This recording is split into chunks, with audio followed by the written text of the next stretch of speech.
Assalamualaikum warahmatullahi wabarakatuh.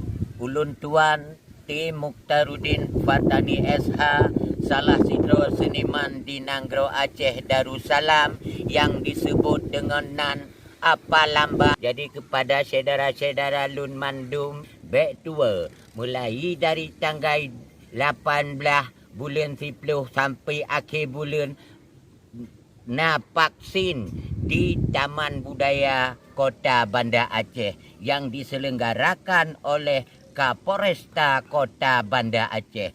Jadi adik abang kemun apa makcik mawa palia pako pabaka pabentih apa maun dan apa segala apa menyeperle drone bersehat alangkah baik ji bek tua ne tanggal 18 wahai etengku vaksin hai abu di Aceh Raya, sumpah pemuda wahai ampun, rata je gampung rakyat jibela, benane patih wahai tengku, wahai abu jibagi sembako untuk Kapolres Kota Madia.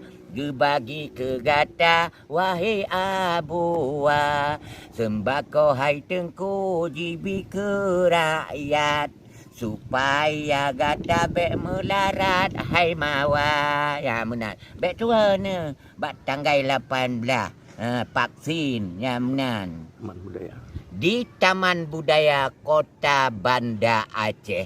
Okay, thank you.